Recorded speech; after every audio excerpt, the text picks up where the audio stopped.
Bapak Ibu kaum muslimin dan muslimat yang dimuliakan oleh Allah, mari pada kesempatan malam yang berbahagia ini kita kembali lanjutkan kajian fikih kita dengan kitab Al-Fiqhu Islami wa Dilatuhu karya Syekh Wahbah Az-Zuhaili rahimahullahu ta'ala anhu.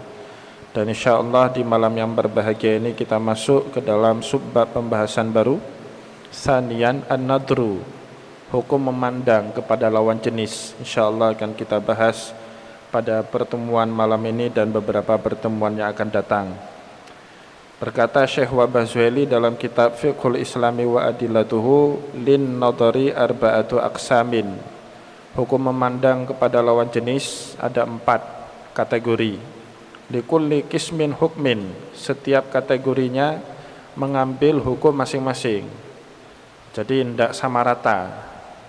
Melihat laki-laki kepada perempuan ajnabi atau perempuan asing tentu beda hukumnya dengan seorang laki-laki melihat kepada perempuan yang mahramnya seperti ibunya, tentu beda ini hukumnya. Maka melihat ke lawan jenis tidak bisa dipukul ratakan semua, tidak boleh. Maka para ulama buat strateginya bagaimana buat klasifikasi para ulama dalam melihat lawan jenis ada 4. Masing-masing klasifikasi ini ada hukumnya sendiri, yaitu secara sistematis pembahasannya seperti itu.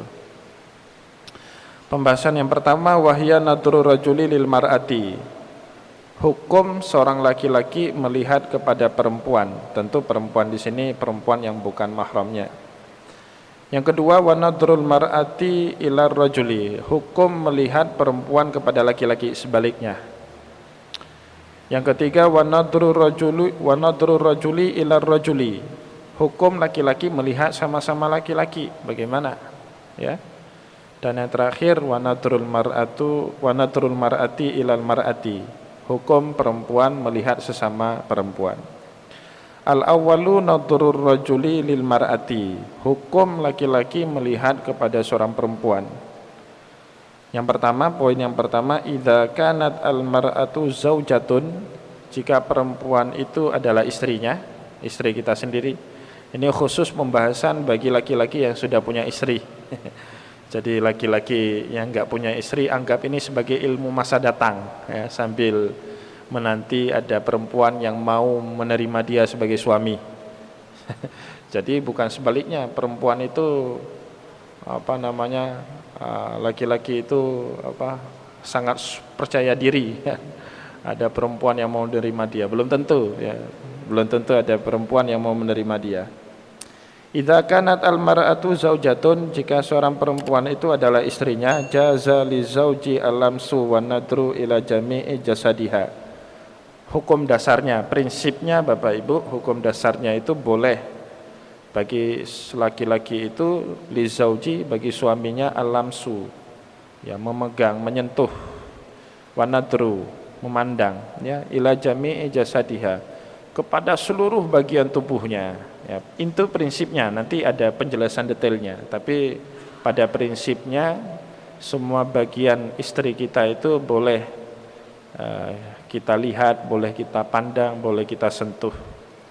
Allah Subhanahu wa taala dalam hal ini berkata dalam surah Al-Mu'minun, sungguh beruntung orang-orang mukmin, qad aflahal mu'minun. Salah satunya yang disebut oleh Allah Subhanahu wa taala adalah alladzina hum anil lagwi mu'ridun, orang yang dari laga berpaling, dari hal-hal yang sifatnya melalaikan. Dan satu lagi kata Allah kemudian di beberapa ayat kemudian, walladzina hum li furujihim hafizun, orang yang menjaga kemaluannya, illa ala azwajihim aw ma malakat aymanuhum fa innahum ghairu malumin, kecuali untuk istrinya atau hamba sahayanya. Itu boleh kita apa-apakan, ya. Boleh dilihat, boleh disentuh, boleh semuanya. Itu hukum prinsipnya seperti itu. Atau nanti kata Allah Subhanahu wa taala dalam surat Nur, qul lil mu'minati yaghdudna min absarihinna wa yahfazna furujahun. Muhammad, ya, berikan nasihat, berikan perintah kepada kaum mukminat, yahfazna furujahun, untuk menjaga diri mereka dan kemaluan mereka. Wala yubdina zinatahunna illa ma dhahara minha. Jangan nampak perhiasannya, maksudnya aurat perempuan itu kecuali yang nampak. Maksud kecuali yang nampak di sini muka dengan dua telapak tangannya. Ya, wala yubdina zinatahunna illa li bu'ulatihin. Perhiasannya itu maksudnya aurat perempuan tidak boleh dinampakkan kecuali yang pertama disebut sama Allah illa li bu'ulatihin, kecuali untuk suaminya sendiri. Ya, berdasarkan dua ayat tadi Bapak Ibu, para fuqaha, para ahli ulama fikih menyimpulkan hukum dasarnya semua bagian tubuh dari istri kita itu boleh kita lihat, boleh kita pandang, boleh kita sentuh, boleh kita raba. Itu hukum dasarnya. Hatta farjaha, sampai mohon maaf kemaluannya, farajnya, ya. Bi'ittifaqil madzahibil arba'ati. Para ulama 4 mazhab sepakat tentang hal ini. Ya, kenapa demikian? Karena kata Allah Subhanahu wa taala ya dalam Al-Qur'an tadi, furuj atau kemaluannya perempuan itu ya tempat bersenang-senang bagi seorang suami. Ya, maka di sini dikatakan dalam kitab Fiqhul Islami wa Adilatuhu wal farju mahalu tamattu'. Dan kemaluan perempuan itu, mohon maaf, tempat bersenang-senang bagi seorang suami. Dulu Bapak Ibu ada salah satu putri Rasulullah disunat, ya dikhitan. Ya, perempuan dikhitan itu pernah terjadi di zaman Rasulullah. Jadi yang melakukan khitannya itu namanya Ummu Atiyah, salah seorang sahabiat yang punya keahlian tabib, yang punya keahlian medis pada zaman itu untuk melakukan khitan kepada perempuan. Ya, jadi apa itu? Yang perempuan itu kan kalau di khitan klitoris, ya, mohon maaf ini bahasa ilmiahnya namanya klitorisnya dipotong. Ya, kata Rasulullah SAW kepada Ummu Atiyah ketika dia mau melakukan tindakan medis mengkhitan putrinya itu, la tanhaki ya Umma Atiyah, jangan kamu potong semuanya klitoris itu wahai Ummu Atiyah, fa innahu ahabbu li zauji wa habbu ilal ba'li. Karena yang namanya klitoris itu ahabbu ilal zaujati wa ahaddu ilal ba'li, disenangi oleh perempuan. Jadi itu kan mohon maaf tempat untuk merangsang perempuan di situ, klitoris itu. Ya, wa ahabbu ilal ba'li, dan suami si perempuan ini nanti, suami anak saya ini juga akan senang itu. Artinya dalam hadis yang lain disebut yula ibuhu wa yula ibuka. Ya, bisa saling bercanda dengan itu. Kita melalaikan istri kita, ya, dan istri kita pun melalaikan kita. Itu bahasanya Rasulullah, bahasa kiasan Rasulullah sallallahu alaihi wasallam. Yula ibuka wa yula ibuha. Kamu melalaikan dia dan dia pun melalaikan kamu, kata Rasulullah.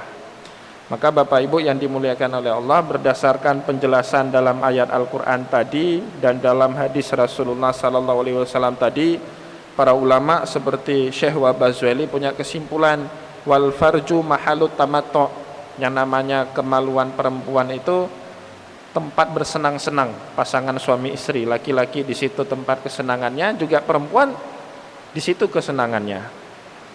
Ya, maka kemudian seluruh bagian anggota dari istri kita, atau dalam surah Al-Mu'minun ditambah lagi hamba sahaya yang kita miliki, boleh untuk kita lihat. Selain daripada itu tidak boleh. Tetapi, ya ini ada hukum tetapinya. Walakin yukrahu likulin minhuma nadrul farji minal akhari.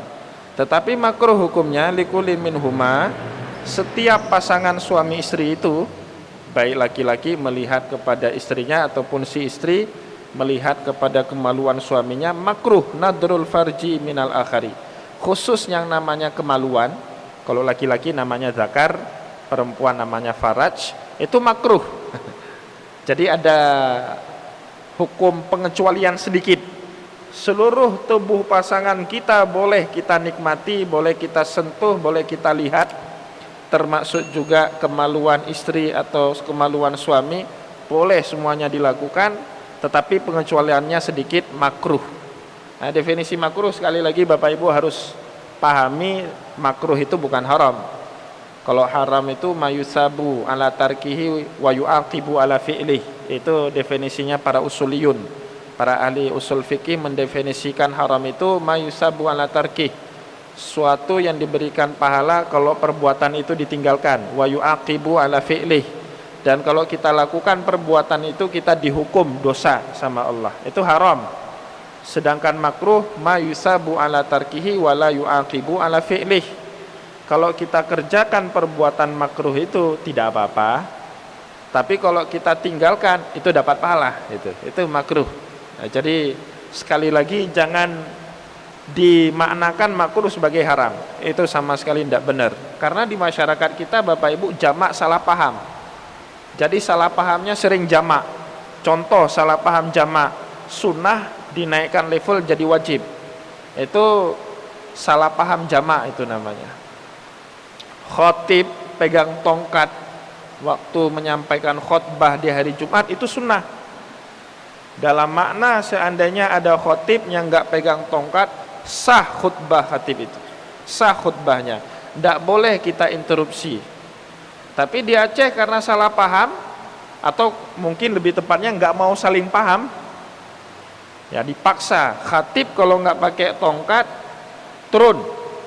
Itu kan salah menempatkan, itu salah menempatkan.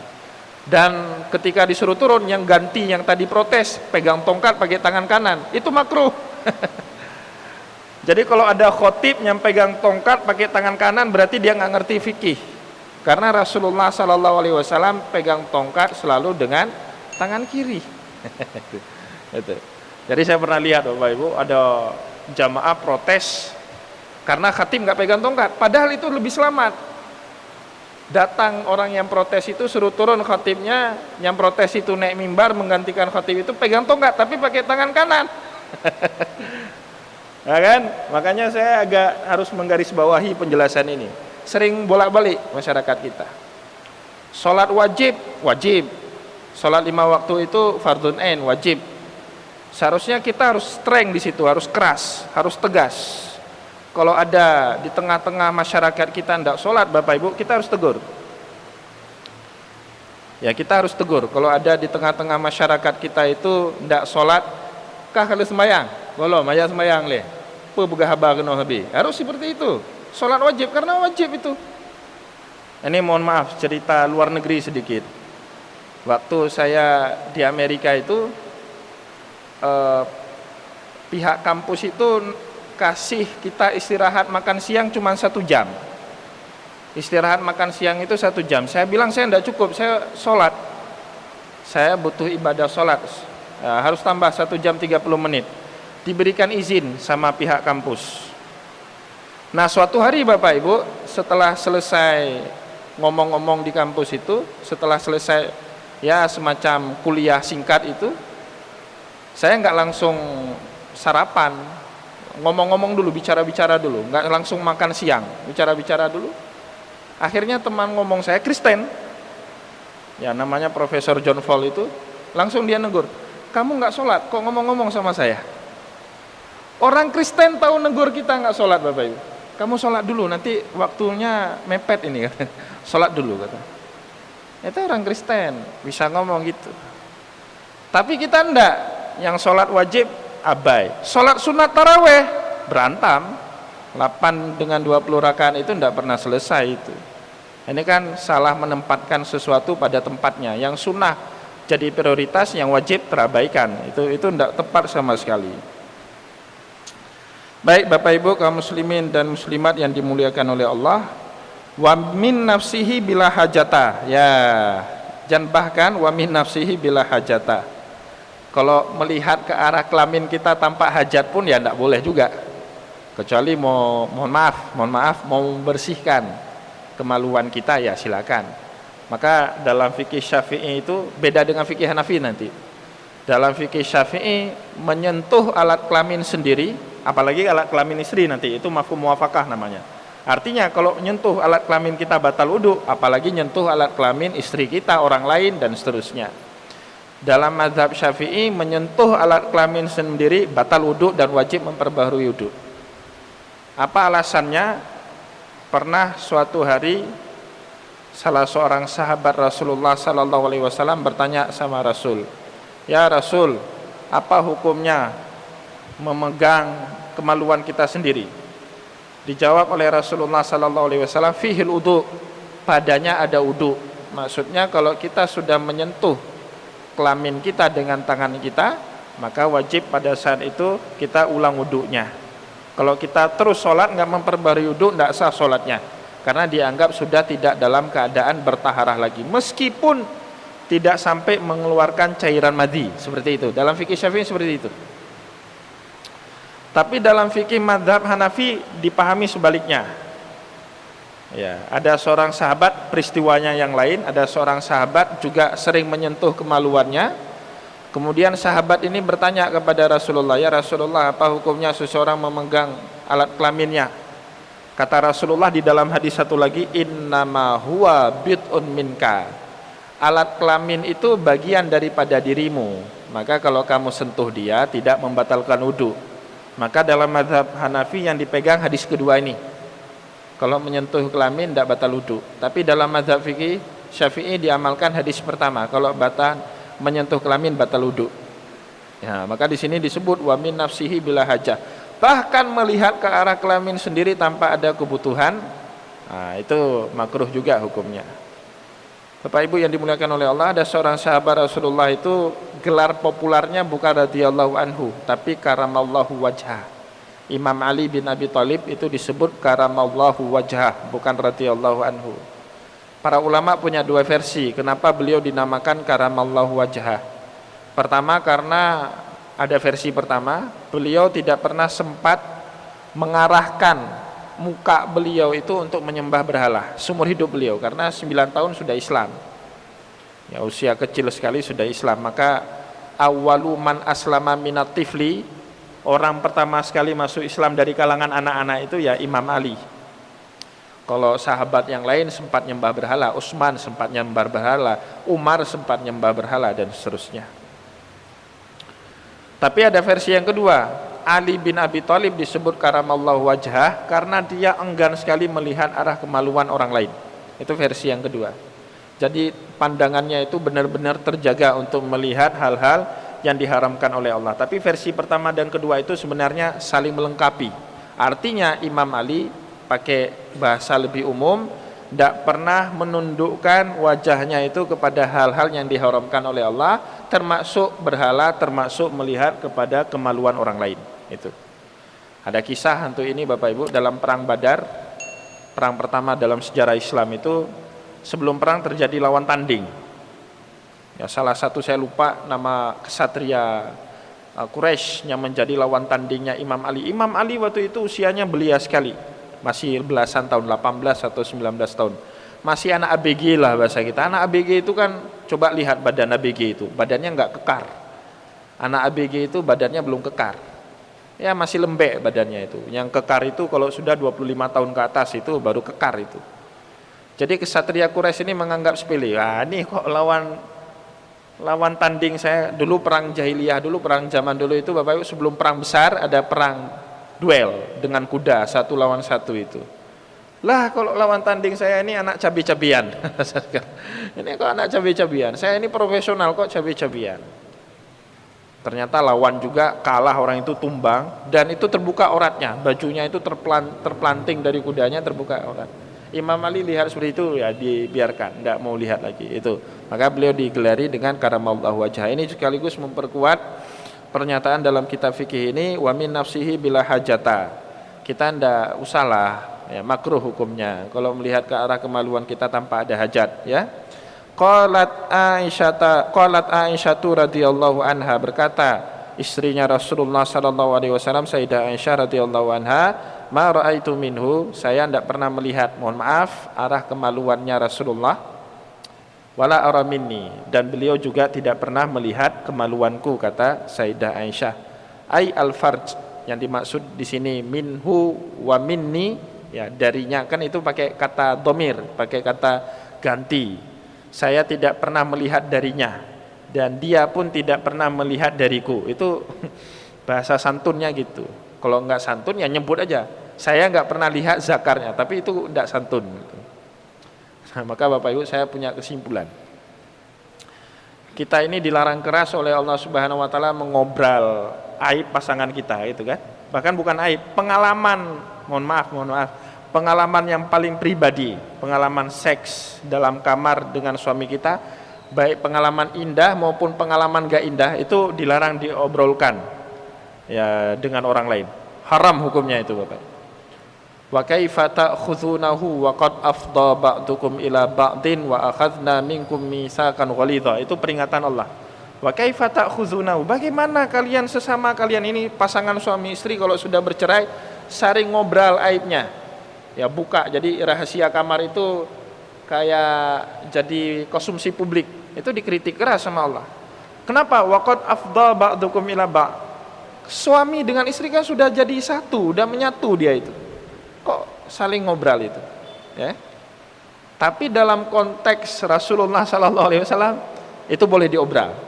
Jadi kehidupan pribadi Rasul, Bapak Ibu, itu diobral dalam kitab fikih itu. Kalau Bapak Ibu baca hadis dalam bab nikah itu ya, atau Uqudul Lujain, ada kitab khusus itu karangan Imam Nawawi Al-Bantani, judulnya Uqudul Lujain. Itu kitab yang membahas, mohon maaf, hubungan seksnya Nabi. Kenapa boleh, Bapak Ibu? Supaya umatnya itu ada pendoman bagaimana adab-adab dalam melakukan hubungan seks. Bisa paham, Bapak? Bagi Rasulullah boleh diobrol. Yang ngobrolnya siapa? Ya istri-istri Rasulullah. Para sahabat itu nanya, Sayyidah Aisyah, dulu Rasulullah berhubungannya gimana? Itu nanya. Rasulullah kasih tahu. Sayyidah Aisyah kemudian kasih tahu sama sahabat yang menanya itu. Coba Bapak Ibu bayangkan seandainya yang jadi nabi kita itu Nabiullah Isa. Nabiullah Isa itu tidak pernah menikah. Jadi mohon maaf, waktu Bapak Ibu mau melakukan pernikahan, sunnah Nabi atau bukan? Jadi sunnah Nabinya ya bujang. Syukur bujang-bujang lapo ini sudah mengamalkan sunnah Nabi Isa itu. Tapi bukan sunnahnya Nabi Muhammad. Sunnahnya Nabi Muhammad menikah, beliau menikah, ya kan? Nabi Isa nggak menikah. Jadi kalau kita menikah ini nggak punya pegangan, pendomannya siapa? Ya, tapi syukur Nabi kita itu ya menikah. Akhirnya kita semua banyak menikah. Yang belum menikah ini ya masih pegang dengan syariat lama, syariatnya Nabi Musa, sambil dapat hidayah pegang ke syariatnya Nabi Muhammad. Kita doakan supaya cepat menikahnya. Nah, ini dia Bapak Ibu. Ya, itu yang pertama. Yang kedua, poin yang wa idza kanat al-mar'atu za mahramin. Wa idza kanat al-mar'atu zata mahramin kal ukhti wal khalati. Bagaimana hukumnya jika perempuan itu mahram kita? Sekali lagi, bahasa Arab yang benar mahram. Ya, bukan muhrim. Muhrim itu orang yang pakai pakaian ihram, itu muhrim. Sedangkan perempuan yang dilarang untuk kita nikahi itu mahram. 12 atau 13 yang disebut dalam Al-Quran itu. Hurimat alaikum ummahatukum wa banatukum wa akhawatukum wa ammatukum wa khalatukum wa banatul akhi wa banatul ukhti wa ummahatukum allati arda'nakum wa akhawatukum minar rada'ah wa ummahatu nisaikum wa rabaibukum allati fi hujurikum min nisaikum allati dakhaltum bihin fa in lam takun dakhaltum bihinna fala junaha alaikum wa halailu abnaikumul ladzina min aslabikum. 12. Wa antajma'u bainal ukhtaini ila ma qad salaf. Tambah satu lagi, mengumpulkan dua orang saudari dalam satu akad pernikahan itu. Jadi 13 semuanya ya. Itu disebut dengan mahram ya. Selain yang 12 ini disebut dengan mahram. Artinya ya wanita, bukan wanita asing, wanita keluarga kita sendiri yang tidak boleh kita nikahi itu. Nah, di sini disebutkan contohnya kal ukhti, seperti saudari perempuan kita, wal kholati, bibi, atau saudari ibu kita, itu kholah dalam bahasa Arab. Kalau saudara ibu kita namanya kholun ya. Kalau saudara laki-laki ayah kita namanya amun. Saudari ayah perempuan kita atau saudari ayah kita itu namanya amatun, seperti itu dalam bahasa Arab. Bahasa Arab itu nyaris sama dengan bahasa Inggris, bahasa esak, bahasanya pasti. Kalau bahasa Indonesia bukan bahasa ilmu pengetahuan karena Anda bisa merujuk dengan pasti. Dia laki-laki apa perempuan? Tidak pasti. Butuh tambahan imbuhan. Dia laki-laki, dia perempuan. Tapi kalau bahasa Arab, bahasa pasti Bapak Ibu. Dia laki-laki, huwa. Dia perempuan, hiya. ya kan? Sama dengan bahasa Inggris. Dia laki-laki, he, she gitu kan? Ya, exact language itu namanya, bahasa detail, bahasa pasti. Maka itu bisa jadi bahasa ilmu pengetahuan. Kenapa peradaban Islam dulu pakai bahasanya bahasa Arab? Padahal Persia, banyaknya ulama waktu itu orang Persia, Bapak Ibu. Mau nyebut, Farabi orang Persia, Al-Khawarizmi orang Persia, Ibnu Sina orang Persia, Al-Ghazali orang Persia. Ulama-ulama hadis Al-Bukhari, Al-Muslim, Abu Daud, An-Nasai, At-Tirmidzi, Ibnu Majah, Persia semua. Artinya bukan penutur asli bahasa Arab. Ya, mereka belajar kemudian bahasa Arab. Tapi kenapa bahasa Persia enggak menjadi bahasa ilmu pengetahuan? Tetap bahasa Arab, karena bahasa Arab itu exact language namanya, bahasa pasti itu. Untuk menyebut detail itu ada istilah dalam bahasa Arab. Bahasa Indonesia enggak ada gitu. Ya. Saya buka kamus untuk menyebut jenggot itu banyak, ada lihyah. Jenggot di sini namanya dzuknun. Ada kan jenggot kecil tumbuhnya di sini aja. Ada orang nggak tumbuh di mana-mana, sini dikit aja jenggotnya. Itu dzuknun dalam bahasa Arab. Bahasa Indonesia apa? Jenggot juga itu kan. Pasti. Nah, itu namanya exact language ya. Kenapa sekarang bahasa Inggris? Karena bahasa Inggris punya kemampuan itu, bahasa Indonesia enggak punya. Maka saya nasihati betul-betul adik-adik yang mau jadi ilmuwan besar insya Allah di masa depan, membanggakan masyarakat Aceh itu harus menguasai bahasa Inggris. Tidak ada lagi fatwa bahasa Inggris, bahasa kafir. Saya berikan fatwa sekarang. Wajib hukumnya belajar bahasa Inggris itu. Sekarang pariwisata Indonesia atau Aceh tidak maju-maju, kenapa? Orang belanja daerah wisata itu guide-nya sendiri tidak bisa bahasa Inggris. Mana itu? Jadi tour guide tapi tidak bisa bahasa Inggris. Nah, ini penting ya supaya maju, daerah kita maju ke depan. Kepala Dinas Perindustrian, Perdagangan di Aceh tidak bisa bahasa Inggris. Nah, jadi mau deal bisnis apa? Banyak investor orang luar negeri. Kalau saya buat aja, harus yang pertama itu English proficiency. Tidak bisa bahasa Inggris jangan duduk jadi kepala dinas perindustrian, perdagangan. Loh, Anda kan dagangnya nanti ke India, ke Malaysia. Bahasa Inggris gagap. Ya pakai bahasa isyarat sampai sana. Kayak orang bisu. Malu-maluin aja. Baik. Wa idza kanat al-mar'atu dzata mahramin kal ukhti wal khalati, jika perempuan itu mahramnya kita seperti saudari atau bibi kita, jaza indal hanabilati an-nadru ila ma yudharu ghaliban. Nah, ini beda-beda nanti Bapak Ibu. Saya harus baca satu-satu sehingga Bapak Ibu tidak salah paham dengan mazhab Syafi'i. Nanti banyak menimbulkan salah paham dengan mazhab Syafi'i. Kita baca satu pembanding dengan mazhab di luar Syafi'i dulu. Pertama kita baca yang Hambalinya. Menurut mazhab Hambali, kalau perempuan itu perempuan mahram kita, ya, jaza indal hanabilati an-nadru ila ma yudharu ghaliban. Boleh hukumnya kita melihat kepada perempuan itu apa yang nampak pada umumnya. Rambut. Ya, di sini kasih contoh. Karakabah. Rakabah itu apa? Leher. Ya, seperti lehernya. Kalau wanita yang bukan mahram tidak boleh kita lihat. Ya, tapi kalau wanita yang mahram kita, saudari kita di rumah, ya boleh lihat itu. Ya, waraksi, rambutnya atau kepalanya, wal kafaini, ya, dua telapak tangannya, wal qadamaini, kakinya, bolehlah kita lihat itu. Walaisa lahu an-nadru, dan tidak boleh kita melihat meskipun dia wanita mahram kita, ila ma yustataru atau yastatiru, ya, ila ma yastatiru ghaliban kasadri wa dhahri wa nahwihima. Dan kita tidak boleh melihat kepada apa yang umumnya ditutup, ya. Apa yang umumnya ditutup seperti apa? Kasadri, dada. Itu kan umumnya meskipun dia saudari kita tidak diperlihatkan kepada kita, ya kan? Atau punggungnya, wadhahri wa nahwihima, atau selain daripadanya. Begitu juga apalagi ma bainas surah wa rakbah, di antara pusat dengan lututnya perempuan lebih lagi dilarang. Nah, itu dalam mazhab Hambali. Jadi yang perlu saya katakan Bapak Ibu, dalam masalah perempuan yang mahram kita itu terdapat perbedaan pandangan yang luar biasa di antara para ulama dalam makna belum terjadi kesepakatan. Ya, maka kita nanti tidak boleh salah paham waktu membaca yang mazhabnya Syafi'i. Kita baca yang mazhabnya Syafi'i sekarang. Kata mazhab Syafi'i, wa tawassata asy-Syafi'iyyatu faharramu nadru al-balighu atau an-nadrul balighi min mahramihi al-untha ma baina surrati wa raqbatin. Ya, menurut Imam Wahbah Zuhaili ada pandangan moderat dari mazhab Syafi'i, maka diharamkan faharramu nadrul baligh, diharamkan melihat berlebihan. Ya, kategorinya sangat subjektif tentu, melihat berlebihan ini terpulang pada diri kita sendiri. Ya, min mahramihi al-unsa, dari mahram kita yang perempuan, artinya wanita mahram kita. Ma baina surratin wa raqbatin, apa yang ada di antara pusat dengan lututnya.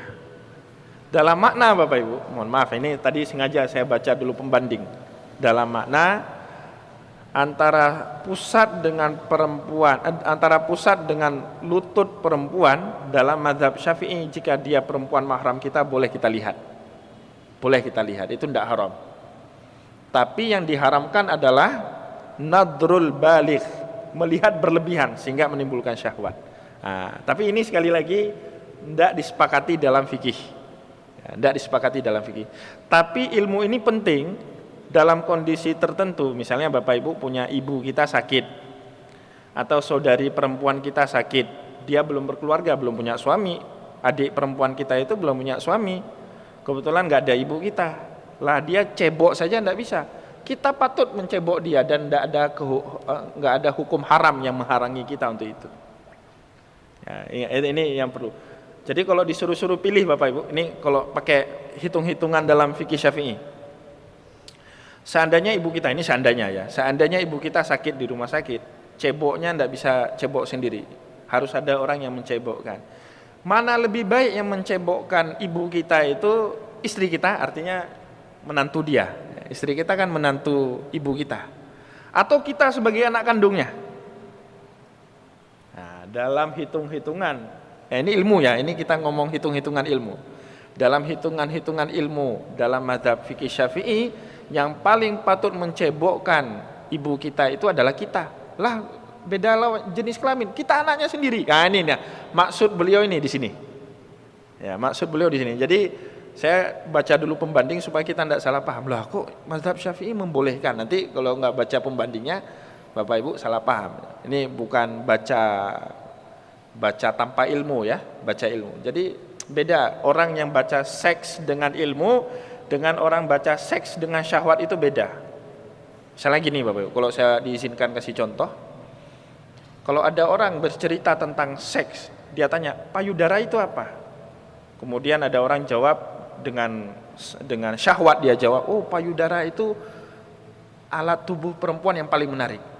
Itu jawabannya syahwat. Tapi kalau ngomong seksologi, payudara itu apa? Payudara itu adalah salah satu organ yang ada pada tubuh seorang perempuan, dan dia berfungsi untuk memberikan dan menyalurkan ASI kepada anaknya. Itu orang yang mendengar kalau hatinya bersih, nggak ada pikiran jorok itu. Bisa paham Bapak Ibu? Nah, ini beda sekali. Orang yang ngomongnya dengan ilmu dengan orang yang ngomongnya tanpa ilmu itu beda sekali. Ya, koran, boleh nyebut nggak merek koran itu?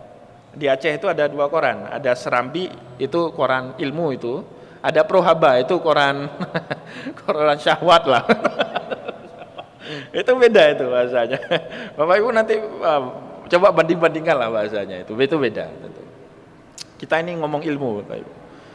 Jadi meskipun menantu dia ini atau istri kita ini adalah perempuan sejenis kelamin, tapi yang paling berhak kita. Ya, paling berhak kita.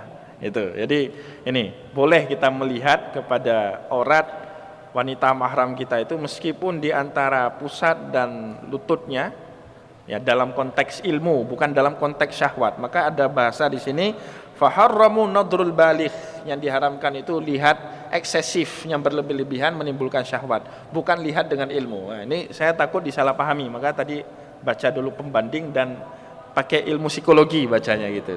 Ini beda tentunya. Baik, kita padakan dulu lah, atau saya baca sedikit lagi. Kita baca sedikit lagi ya. Wa abahu bighairi syahwatin nadrun ma'ada baina surrati wa rakbah. Dan boleh hukumnya secara mutlak, secara itlak, melihat kepada wanita yang mahram kita itu bighairi syahwatin, tanpa syahwat. Ya tentu ini bacaannya sekali lagi bacaan ilmu ya, bukan bacaan syahwat. Ya, saya khawatirnya karena di zaman sekarang ini banyak orang incest ini, nanti salah paham ini ya. Incest itu hubungan sedarah. Jadi orang yang belajar hatinya nggak bersih dulu, ini yang bahaya. Ya, jadi ini ngomong ilmu sekali lagi. Wa abahu bighairi syahwatin, dan boleh melihat wanita yang mahram kita itu tanpa syahwan, nadrun ma'ada baina surrati wa rakbah, melihat selain daripada antara pusat dengan lututnya, mohon maaf, hatta payudaranya, mohon maaf, seperti itu. Ini bacanya sekali lagi ilmu Bapak Ibu. Jadi seandainya adik perempuan kita sakit, dia belum punya suami, ya kemudian kakak iparnya, kan istri kita kakak ipar dia kan, bagi adik perempuan kita itu kakak ipar kita. Itu siapa hitung-hitungan yang mana? Kita yang lebih dulu Bapak, karena itu orang yang wajib kita nafkahi itu. Jadi adik kita itu selama dia belum dinikahi oleh laki-laki lain, itu kita walinya. Artinya kalau nggak ada bapak kita sudah meninggal, dia nggak ada kakek dalam nikah, itu kan ada namanya wali mujbir. Wali mujbir itu artinya wali yang berhak memaksakan seorang perempuan di bawah kewaliannya untuk menikah dengan laki-laki pilihan. Itu cuma dua, si bapak dengan si kakek. Selain daripada itu, setelah si bapak si kakek nggak ada, paman, setelah itu ya kita ini jadi walinya. Nah, itu bacaannya sekali lagi ilmu. Artinya kalau seandainya adik perempuan kita itu masuk angin, kita boleh menggosoknya itu bacaan ilmu sekali lagi. Ya, bacaan ilmu fikih itu. Ya, fayajuzu an-nadru ila surati wa rakbah, maka boleh melihat an-nadru ila surati wa rakbah tadi, boleh melihat di antara pusat dengan lutut, yang penting jangan berlebih-lebihan, bukan dengan syahwat. Ya, tentu dikontrol dulu dengan ilmu. Ini pentingnya Bapak Ibu, dikasih pengetahuan, dikasih ilmu, ya supaya jelas, hitung-hitungan pengetahuannya jelas. Li'annahuma laisa bi'auratin binisbati linadril mahram. Ya, karena kedua hal itu bukan dianggap aurat bagi mahram. Kenapa? Karena tadi Allah ngomong, ayatnya belum sempurna saya bacakan. Wala yubdina zinatahunna illa libu'ulatihinna. Jangan nampakkan perhiasanmu, artinya aurat-auratmu, kecuali untuk suamimu. Wa libu'ulatihinna wa abaihinna wa abai bu'ulatihinna. Ya, kepada bapakmu, bapak kandungmu, bapak suamimu. Ya, kemudian kata Allah Subhanahu wa taala dalam ayat Al-Qur'an itu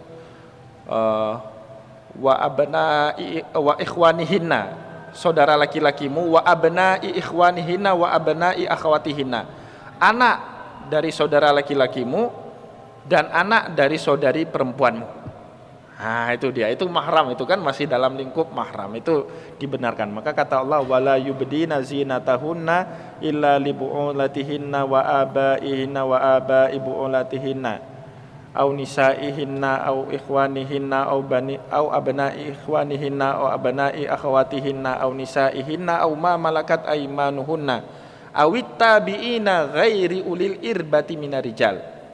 Bahkan kalau si perempuan ini punya pengikut, ya artinya dia bos misalnya, punya anak buah, dan anak buah ini tidak punya syahwat kepada dia, ya, itu disebut awit tabi'ina minarijal ghairi ulil irbah. Tapi si bawahan ini segan, sungkan sekali dengan atasannya, nah ini tidak apa-apa juga. Awit tiflil ladzina lam yadharu ala aurati nisa, atau anak kecil, anak bayi 10 tahun, atau anak bayi laki-laki 2 tahun, belum ngerti aurat perempuan, nah tidak apa-apa juga. Nah, ini sering sekarang sering salah Bapak Ibu. Mau kemana? Ada anak perempuan misalnya, mau kemana? Mau ke rumah teman. Ngapain? Belajar kelompok. Kita punya anak perempuan, yang ngomong itu anak perempuan kita. Pakai jilbab. Kamu wajib pakai jilbab. Itu salah. Omongan kamu pakai wajib jilbab salah. Karena bagi perempuan kecil, anak kecil perempuan, tidak wajib bagi dia pakai jilbab. Tapi untuk tujuan tarbiyah, ya silakan. Jangan ngomong wajib. Saya takut disalahgunakan nanti hukumnya ini. Jadi anak kecil itu belum wajib dia tutup aurat itu. Ya, jadi jangan nambah-nambah, itu yang saya maksudkan. Bahaya sekali kalau kita nambah-nambah dalam syariat itu, bahaya sekali. Jadi jangan Bapak Ibu pakai, ini kan banyak orang ghirah agamanya kuat. Ya, kemudian ada anak kita laki-laki, mau kemana? Mau keluar, ngapain? Main bola. Masih usia 5 tahun, 6 tahun main bola sama temannya. Pakai celana panjang wajib pakai. Itu bapaknya ngajarin yang nggak benar itu.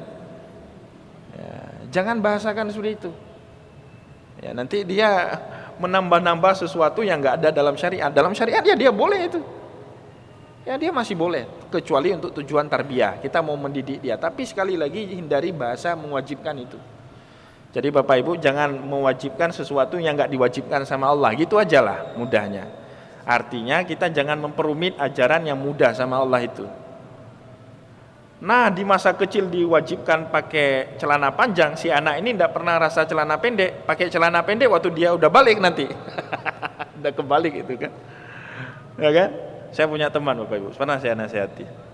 Teman saya ini kebetulan kerjanya di perusahaan di Aceh Utara, itu kan banyak perusahaan minyak itu. Dia kerja di sana, orang lapangan lah.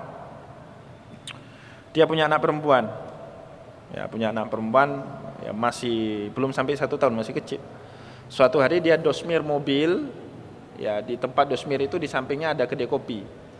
Ya, dia ngajak, ayo kita reni sambil ngopi. Ya saya kebetulan mobil kotor juga, taruh di situ ya ngobrol-ngobrol kedai kopi.